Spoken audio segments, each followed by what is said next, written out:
நாடா மேல உன் கைனி எல்லாம் கரும்பா கிடைக்குது, பக்கத்து கைனில வந்து வேலை செஞ்சுட்டு இருக்க.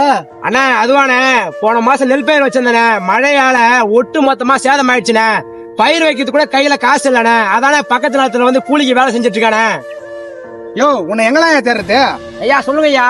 யோ 2 மாசமா அசலும் கட்டல வட்டியும் கட்டல, போன் போட்டாலும் போன் எடுக்க மாட்டேன். ஏன் அறிவில்ல?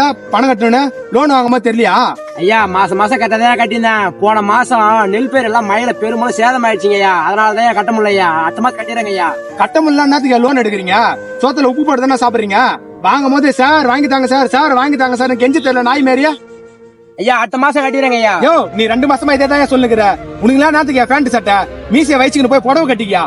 யோ உனக்கு அவ்வளவுதான் மரியாதை. நீ லோன் வாங்கி குத்துட்ட வாங்கி அந்த எப்படி பேசுவியா? ஊருக்கே சுவர் போடுற விவசாயி அவன். யோ நான் அப்படிதான் பேசுவேன். வாங்கின காசு கொடுக்கல நான் அப்படியும் பேசுவேன், அதுக்கு மேலேயும் பேசுவியா? நான் அடுத்த மாசம் வருவேன், காசு கொடுக்கல உனக்கு அவ்வளவுதான் மரியாதை. அண்ணா வயல்ல தண்ணி பாஞ்சிட்டு இருக்கேன். ஒரு அரை மணி நேரம் தண்ணி மட்டும் பாய்ச்சினா கீழே இன்னைக்கு வந்து மடை மாறி விட்டுருக்கேன். நான் போயிட்டு மாட்டை மட்டும் மாத்திக்கிட்டு வந்துடுறேண்ணே. சரிப்பா. தண்ணி வேற பாஞ்சிச்சு, போன ஒன்னும் ஆளை காணோம். அரை மணி நேரம் மேல ஆகுது, எங்க போனான்னு தெரியல.